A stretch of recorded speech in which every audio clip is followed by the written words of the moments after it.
नमस्कार मित्रों, आप सभी लोगों का सुंदरम ई पाठशाला में स्वागत है। जैसा कि आप लोग जानते हैं, मैंने प्रीवियस लेक्चर में हिंदी आप लोगों को पढ़ाना शुरू किया था। हिंदी में मैंने हिंदी शब्द की उत्पत्ति के बारे में बात की थी कि हिंदी शब्द की उत्पत्ति कहाँ से हुई।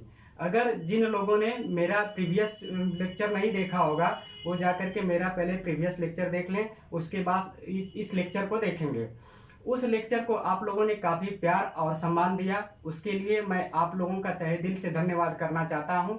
और आज हम लोग, जैसे कि हिंदी क्या है, हिंदी एक भाषा है, तो आज हम लोग बात करेंगे भाषा और उसके विकास क्रम के बारे में। हम लोग जानेंगे कि भाषा क्या होता है और इसके कैसे कैसे भाषा का विकास हुआ, और इसके राजनीतिक विकास क्या है, इसके मनोवैज्ञानिक विकास क्या है, इसके भौगोलिक विकास क्या है और इसका विकास कैसे हुआ, इस बारे में आज हम लोग जानेंगे। तो आइए सबसे पहले हम भाषा को समझने की कोशिश करते हैं कि भाषा होती क्या है। देखिए, भाषा जो है संस्कृत भाषा के मूल धातु से बनी है। भाषा देखिए, भाषा आपका संस्कृत भाषा के मूल धातु से बनी है, संस्कृत भाषा के मूल धातु से बनी है। अब आप लोगों के दिमाग में एक क्वेश्चन आया होगा कि धातु क्या होता है।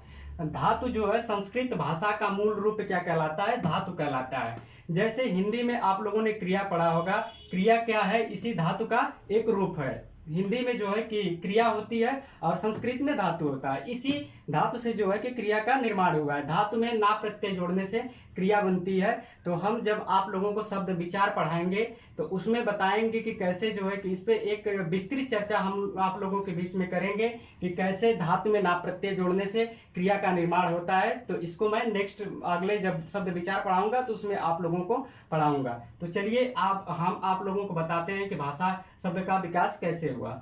भाषा जैसे मनुष्य है, मनुष्य के अंदर कुछ ना कुछ हमेशा विचार चलते रहते हैं। मनुष्य के अंदर जब विचार चलते रहते हैं तो मनुष्य अपनी भावनाओं को व्यक्त करना चाहता है। जब तक उसके अंदर वो जो भावनाएं जागृत होती हैं उसको किसी के माध्यम से कह नहीं पाता है, तो क्या कहलाता है, विचार कहलाता है। मनुष्य के अंदर की भावना क्या कहलाती है, विचार कहलाती है। और जब मनुष्य अपने विचारों को किसी माध्यम से प्रकट कर देता है तो वही भाषा कहलाती है। अर्थात भाषा का शाब्दिक अर्थ क्या हुआ, भाषा का शाब्दिक अर्थ हुआ, भाषा का शाब्दिक अर्थ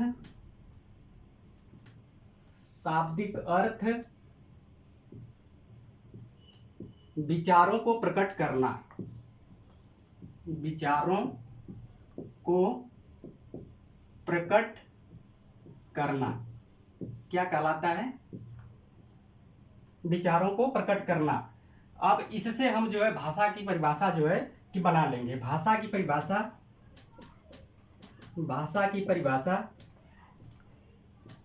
की परिभाषा अब यहीं से जो है कि भाषा की परिभाषा का निर्माण होता है। देखिए, विचारों के आदान प्रदान के माध्यम को क्या कहते हैं, भाषा कहते हैं। विचारों के आदान प्रदान के माध्यम को हम भाषा कहते हैं। विचारों के आदान प्रदान के माध्यम को हम भाषा कहते हैं।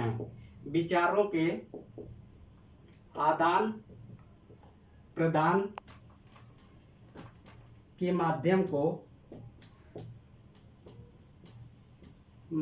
को हम भाषा कहते हैं। जैसे भाषा कहते हैं, जैसे मनुष्य के अंदर जब तक विचार प्रकट होते हैं और जब वो किसी न किसी माध्यम से दूसरे को अपने विचारों से अवगत कराता है तो उसके बीच जो संसाधन का प्रयोग होता है वही भाषा कहलाती है। तो ये तो भाषा हो गई। अब आइए हम आगे आपको बात करेंगे भाषा, उसके विकास क्रम के बारे में बात करेंगे थोड़ा सा। तो आइए हम लोग भाषा की विशेषताएं के बारे में बात करते हैं। भाषा क्या है, भाषा, अब पहली विशेषता इसकी क्या है, भाषा एक अर्जित संपत्ति है। भाषा क्या है, भाषा एक अर्जित संपत्ति है, अर्जित संपत्ति है।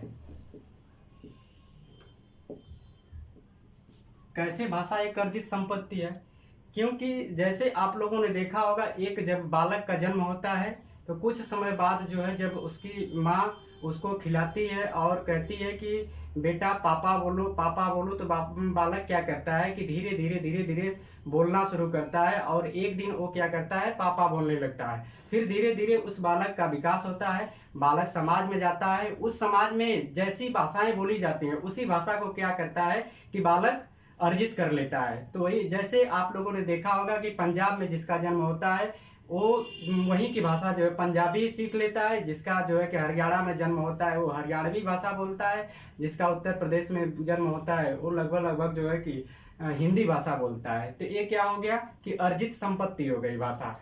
भाषा क्या है, परिवर्तनशील है। भाषा कैसी है, परिवर्तनशील है। परिवर्तनशील है। कैसे परिवर्तनशील है, जैसे कि एक आप लोगों ने कहावत पढ़ी होगी कि कोस कोस पर पानी बदले 3 कोस पर वाणी। मतलब कि 1 कोस जाने के बाद पानी का स्वाद बदल जाता है और 3 कोस जाने के बाद जो है वाणी जो है बदल जाती है। तो क्या हुआ, भाषा परिवर्तनशील है, भाषा हमेशा बदलती रहती है। अभी इसके बारे में हम लोग आगे विस्तृत चर्चा करेंगे। भाषा क्या है, एक सामाजिक प्रक्रिया है। दूसरा नंबर ये हो गया। तीसरा नंबर भाषा क्या है, एक सामाजिक प्रक्रिया है। एक सामाजिक प्रक्रिया है। भाषा एक सामाजिक प्रक्रिया है। कैसे सामाजिक प्रक्रिया है, क्योंकि ये समाज के द्वारा सीखी जाती है। भाषा जो है कि समाज के द्वारा सीखी जाती है, इसीलिए क्या है, एक सामाजिक प्रक्रिया है। भाषा एक जो है कि अनुकरण है। अनुकरण, ये नया शब्द आ गया, अनुकरण। अनुकरण का मतलब होता है दोहराव। जैसे हम आपको पढ़ा रहे हैं तो ये इसको सुन करके आप लोग क्या करेंगे, अगर इसका दोहराव करते हैं तो वही क्या होता है, अनुकरण कहलाता है। अनुकरण का मतलब दोहराव होता है। अनुकरण में हम दो प्रकार से सीख सकते हैं। एक उच्चारण के आधार पर, जैसे हम बोल रहे हैं आप लोग इसको सीख सकते हैं और ऑब्जर्व कर सकते हैं, और एक जो है लेखन के आधार पर।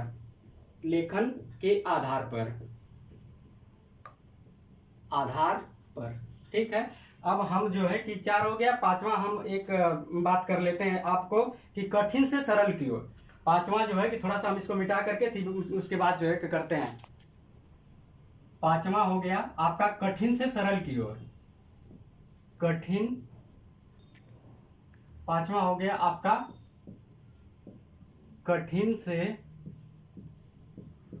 सरल की ओर। कैसे कठिन से सरल की ओर है, जैसे हम आपको पढ़ा रहे हैं, इसमें कोई वर्ड अगर आपको नहीं समझ में आता है तो वो क्या होता है, कठिन होता है, जब तक आपको उसका अर्थ नहीं समझ में आए। लेकिन उसका अर्थ जब आपको समझ में आ जाता है तो क्या हो जाता है, सरल हो जाता है। तो यही जो है कि कठिन से क्या हो गया, सरल की ओर हो गया। और 6वां आपका हो जाएगा मानक स्वरूप है। भाषा का क्या है, मानक स्वरूप है। अब मानक स्वरूप कैसे है, मानक स्वरूप का मतलब कि इसकी एक लिपि है। जैसे कि म, यहाँ पर मानक है तो मानक म हमें लिखना है तो क्या है कि एक इसका चिन्ह है म का। अगर हम म को ऐसे बना देते हैं तो ये क्या हो जाता है, म हो जाता है। जैसे क है, क को हम ऐसे लिखेंगे तो ये क्या हो जाएगा, क हो जाएगा। तो ये क्या हो गया, इसका मानक स्वरूप हो गया। इसको माना गया है कि अगर ऐसे बना देंगे तो ये क हो जाएगा, ऐसे बना देंगे तो मैं हो जाएगा, ऐसे बना देंगे तो ये क्या हो जाएगा, ख हो जाएगा। तो ये क्या है, मानक स्वरूप हो गया। अब आइए आगे हम लोग बात करते हैं इसके विकास क्रम के बारे में। आइए हम आप लोगों को भाषा का विकास क्रम के बारे में बात करते हैं। आइए तो हम आप लोगों को भाषा का विकास क्रम के बारे में बात करते हैं, तो जानने की कोशिश करते हैं। देखिए, जब एक बालक जन्म लेता है तो उसकी माँ जब उसको गोद में ले करके खिलाती है तो उसको कहती है कि बेटा पापा बोलो, बेटा मम्मी बोलो, बेटा दादा बोलो। तो बेटा क्या करता है, पहले सुनता है उन बातों को, पहले बोलना शुरू नहीं करता है। और एक चीज़ आप लोग जान लीजिए कि बालक पहले अंग बोलना शुरू करता है, स्वरों का उच्चारण करता है, न कि वह पहले क ख ग घ बोलना शुरू करता है। तो सबसे पहले बालक जो है कि जब हिंदी शब्दकोश आप लोगों को पढ़ाएंगे तो उसमें बताएंगे कि सबसे पहले कौन सा वर्ड आता है। सबसे पहले अंग आता है, बालक जो है कि सबसे पहले अंग बोलना शुरू करता है, उसके बाद अ आ बोलना शुरू करता है, तब जाकर के क ख ग घ ऐसे इन सब सारी चीज़ों को जो है कि बोलना शुरू करता है। तो सबसे पहले जब माँ अपने बालक को खिलाती है और उसके बाद जो है कि उससे कहती है कि बेटा पापा बोलो, बेटा मम्मी बोलो, तो बालक उस चीज़ को क्या करता है, सबसे पहले सुनता है। सुनना क्या है, एक जन्मजात है। सुनना क्या है, जन्मजात है। तो बालक सबसे पहले क्या प्रक्रिया किया, सुनने की प्रक्रिया किया। बालक सबसे पहले सुनने बालक सबसे पहले क्या करता है, सुनने की प्रक्रिया करता है। तो सुनने की प्रक्रिया के बाद क्या हो जाएगा, बोलना हो जाएगा। बोलना, बोलने के बाद क्या हो जाएगा, पढ़ना हो जाएगा। पढ़ने के बाद क्या करता है, लिखना। पढ़ने के बाद लिखना। ये जो है क्वेश्चन आप लोग याद कर लीजिएगा, ये टेट और सुपर टेट दोनों में पूछा गया है कि भाषा का विकास क्रम कौन सा है। तो इसमें 4 विकल्प दिया था, चारों विकल्पों को आप लोगों को सीक्वेंस से सजाना था कि किसके बाद कौन सा आएगा। तो इस चीज को आप लोग जो है कि ध्यान में रखिएगा। सबसे पहले बालक सुनना शुरू करता है, सुनने के बाद उसे बोलने की कोशिश करता है, उसके बाद जो है पढ़ने की कोशिश करता है, फिर उसके बाद लिखने की कोशिश करता है। ये दोनों जो है आपका जन्मजात होता है, जन्मजात होता है ए। लेकिन ए जो है कि जन्मजात नहीं होता है, ये दोनों जो है कि जन्मजात नहीं होता है।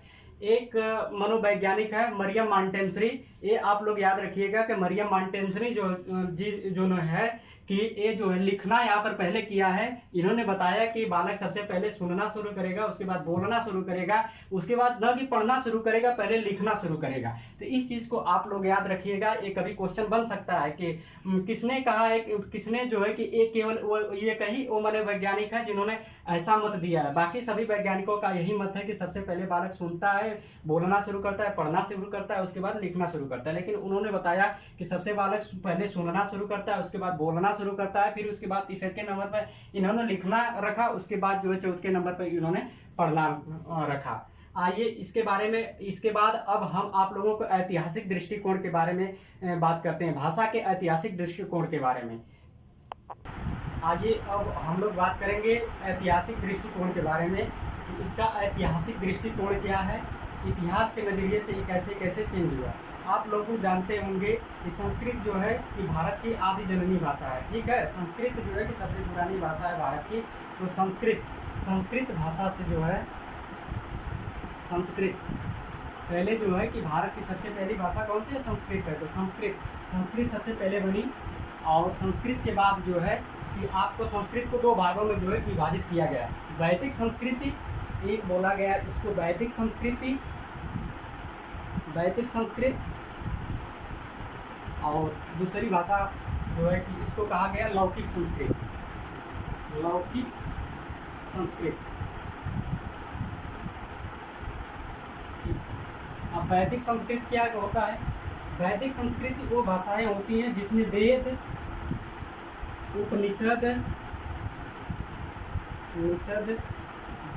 उपनिषद और पुराणों की रचना की गई जिस भाषा में, वो क्या होता है, आपकी वैदिक भाषा होती है।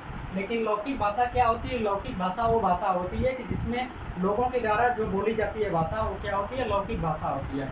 इसमें जो है कि महाभारत, लौकिक भाषा में जो है महाभारत,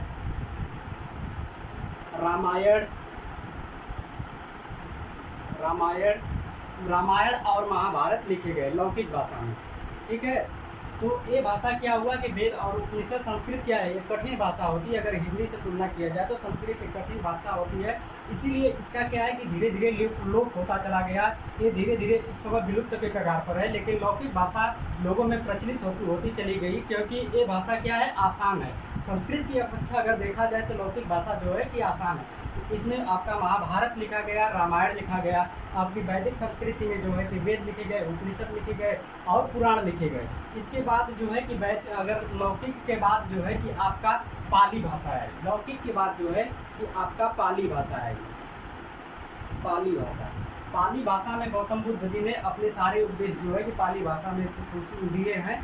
कभी कभी एग्जाम में पूछता है कि गौतम बुद्ध जी की भाषा कौन सी थी, तो ये आप लोग याद रखिएगा। काफ़ी एग्जामों में पूछा गया है कि गौतम बुद्ध जी की भाषा जो है कि पाली थी। और इन्होंने इनके जो है बौद्ध ग्रंथ जो है इनका त्रिपिटक, उस जो है वो पाली भाषा में लिखा गया। त्रिपिटक जो है कि पाली भाषा में लिखा गया है।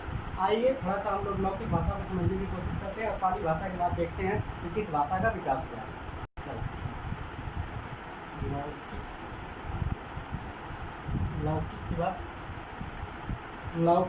लौकिक के बाद हमने बताया, लौकिक के बाद पाली, पाली। पाली गौतम बुद्ध जी ने जो है कि अपने सारे उद्देश्य इसी पाली भाषा में दिए। इसके बाद जो है पाली भाषा के बाद आपका प्राकृत भाषा आई। प्राकृत जो है, प्राकृत भाषा को जैन धर्म का संरक्षण प्राप्त था। और आप लोगों ने जाना है कि पाली भाषा में जो है कि बौद्ध धर्म का संरक्षण प्राप्त था। पाली भाषा में महावीर स्वामी जी ने अपने जितने भी उपदेश दिए वो पाली भाषा में दिए। यहीं से जो है कि भाषा का बिगड़ना और रूप बिगड़ना शुरू हो गया।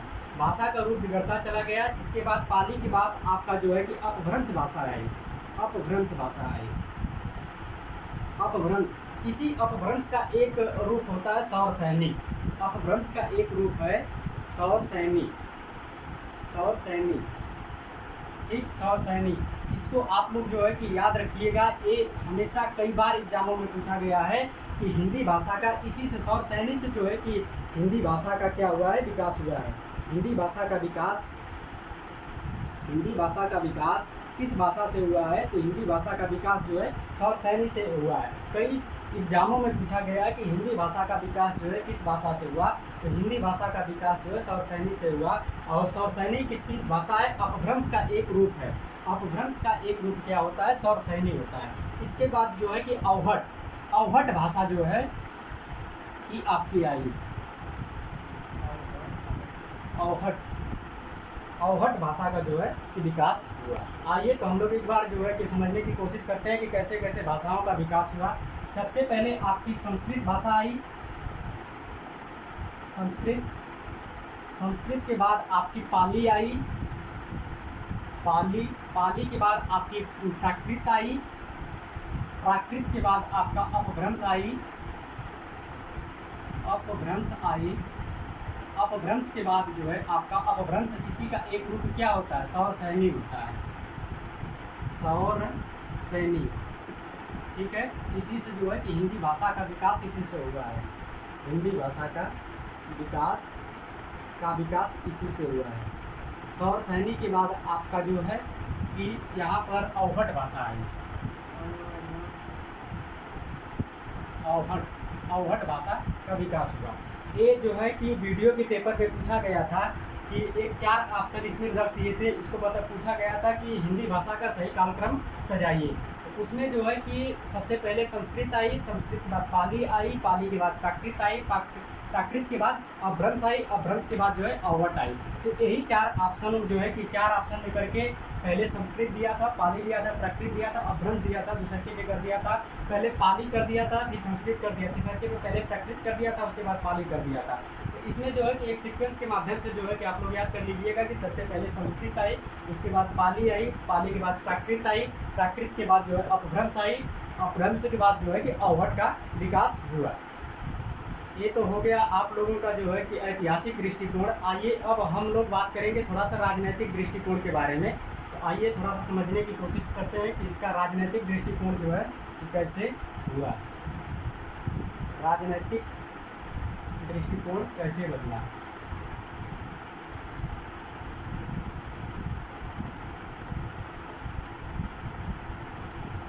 अगर पूरे भारत में देखा जाए तो टोटल 1652 भाषाएं लगभग बोली जाती हैं, जिसमें आपकी 63 भाषाएं अंग्रेजी, 63 अंग्रेजी भाषा है 1652। तो आइए एक बार समझने की कोशिश करते हैं कि इसका राजनीतिक विकास कैसे हुआ। देखिए, जब संविधान बना तो मूल संविधान में जो है कि कुल टोटल 14 भाषाओं को रखा गया। मूल संविधान में 14 भाषाएं थी। जैसा कि आप लोग जानते हैं कि भारत एक विविधता में एकता वाला देश है। इसमें हर राज्यों की लगभग अलग अलग भाषाएं हैं। अगर हिंदी भाषा देखा जाए तो टोटल 9 या 9 से अधिक राज्यों में जो है कि हिंदी भाषा बोली जाती है। लेकिन और अगर प्रदेशों में देखा जाए तो उनकी वहाँ की जो है लोकल लैंग्वेज बोली जाती है। तो आइए थोड़ा सा हम लोग समझने की कोशिश करते हैं इसके राजनीतिक दृष्टिकोण के बारे में। तो जैसा कि आप लोग जानते हैं कि संविधान के भाग 17 में जो है कि भाषा को रखा गया, संविधान के भाग 17 में, और अनुसूची भाग 17 में इसको रखा गया है। ये आप लोग याद रखिएगा, पूछता है एग्जाम में कि किस भाग में जो है कि भाषा का जो है कि वो किया गया है, किस भाग में भाषा की बात की गई। तो भाग 17 में क्या किया गया है? भाषा की बात की गई है। अनुसूची किस अनुसूची में रखा गया है? अनुसूची में, अनुसूची जो है कि 8 में जो है 8वीं अनुसूची में जो है कि भाषा को रखा गया है। टोटल अगर मूल संविधान की बात की, अगर अभी आपको क्वेश्चन यहाँ पर बनेगा कि मूल संविधान में कुल कितनी भाषाओं का वो किया गया है, मूल संविधान में कुल कितनी भाषाएं हैं, तो मूल संविधान में कुल 14 भाषाएं हैं। लेकिन टोटल भाषाओं की बात किया जाए तो अब कुल 22 भाषाएं हो गई हैं। तो यहाँ पर हम समझने की कोशिश करते हैं कि कौन कौन सी जो है कि बाद में जो है कि जोड़ी गई भाषाएं, 8 भाषाएं जो है कि बाद में जोड़ी गई। ये अनुच्छेद जो है, अनुच्छेद 343 से 351 तक जो है इसकी चर्चा की गई है। 343 से अनुच्छेद 343 से 351 तक जो है कि भाषा की बात की गई है, भाषा के बारे में बताया गया है। आइए थोड़ा सा हम लोग जानने की कोशिश करते हैं कि किस किस भाषाओं को जो है कि किस संविधान संशोधन द्वारा जोड़ा गया है। बाद में 8 भाषाएं जोड़ी गई हैं, थोड़ा सा उसको एक बार समझ लेते हैं। अनुच्छेद 343 से 351 में जो है कि भाषा की बात की गई है। आइए हम लोग थोड़ा सा बात करते हैं कि कौन कौन सी भाषाएं बाद में जोड़ी गई। तो देखिए, एक संविधान संशोधन हुआ आपका 21वां संविधान संशोधन। 21वां संविधान संशोधन 1967 में हुआ और उसमें एक भाषा जोड़ी गई। 21वां संविधान संशोधन संविधान संशोधन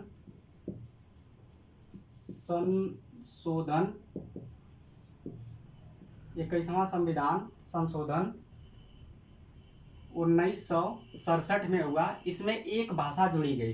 देखिए, टोटल अगर भाषाओं की देखा जाए तो 1, 3 और 4, एक क्रम आप लोग याद रखिएगा, 1, 3 और 4। जो 21वां संविधान संशोधन हुआ उसमें एक भाषा जोड़ी गई। जो 71वां संविधान संशोधन हुआ उसमें 3 भाषाएं जोड़ी गई। और जो है आपका 92वां संविधान संशोधन हुआ उसमें 4 भाषाएं जोड़ी गई। तो 21वां संविधान संशोधन 1967 को हुआ, इसमें जो है कि आपकी सिंधी भाषा जोड़ी गई, सिंधी भाषा। उसके बाद 71वां संविधान संशोधन, 71वां संविधान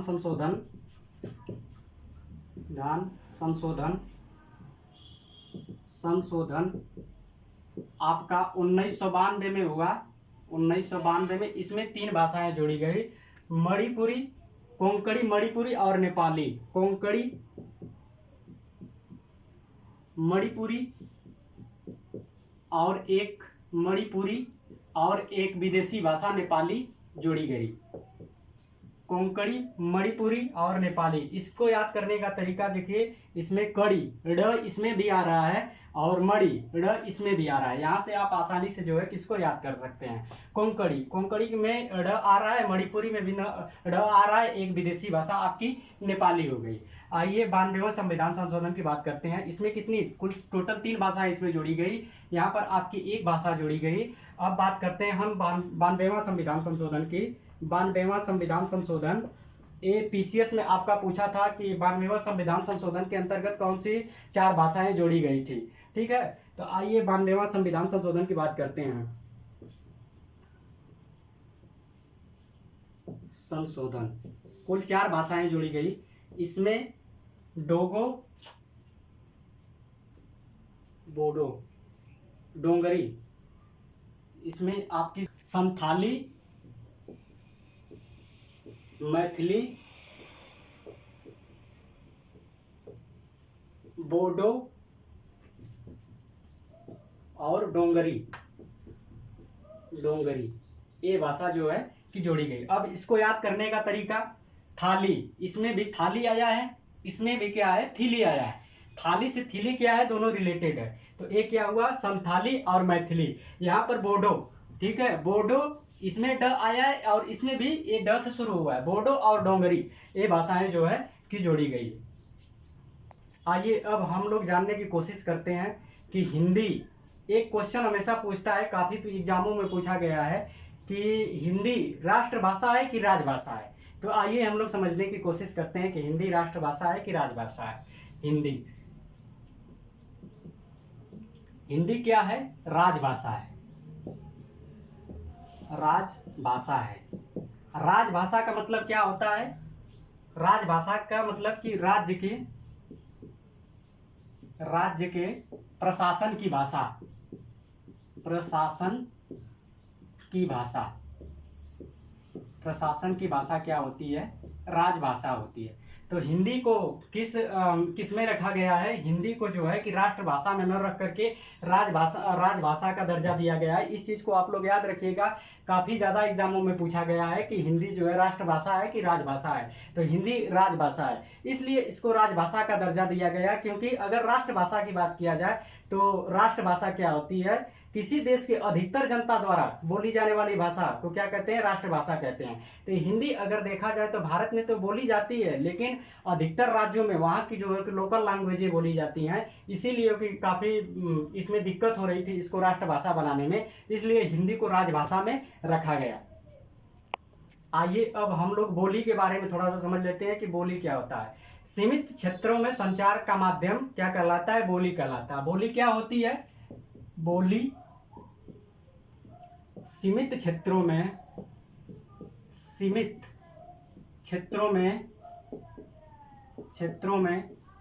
का माध्यम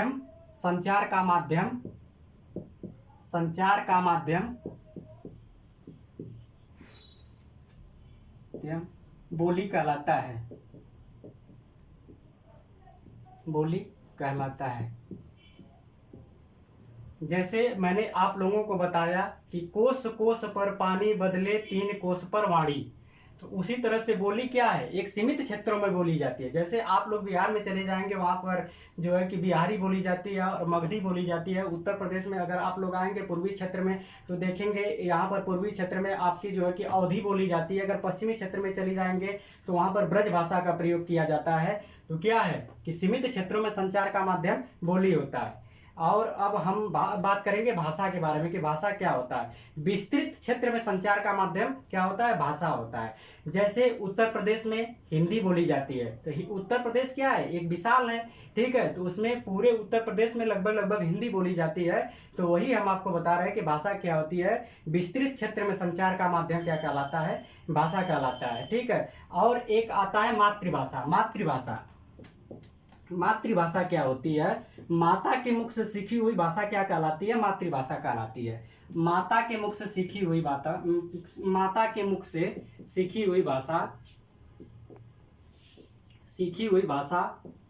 मातृभाषा कहलाती है।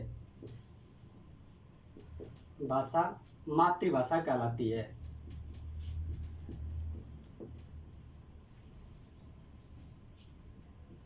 है। ठीक है। तो इस तरह से जो है कि भाषा का एक संवैधानिक और भौगोलिक और मनोवैज्ञानिक दृष्टिकोण से इसका विकास हुआ। हाँ, थोड़ा सा एक चीज़ और जान लीजिएगा कि इसका मनोवैज्ञानिक दृष्टिकोण से जो है कि विकास हुआ है। थोड़ा सा इसमें छूट रहा है, और आप लोगों को थोड़ा सा बता देते हैं इसमें कि इसका मनोवैज्ञानिक दृष्टिकोण से कैसे विकास हुआ। इसका जो है कि मनोवैज्ञानिक दृष्टिकोण से अगर देखा जाए तो इसका 3 प्रकार से जो है कि विकास हुआ है मनोवैज्ञानिक दृष्टिकोण से। पहला है आपका जिज्ञासा। मनोवैज्ञानिक दृष्टिकोण से कुल 3 प्रकार से मनोवैज्ञानिक दृष्टिकोण से अगर बात किया जाए,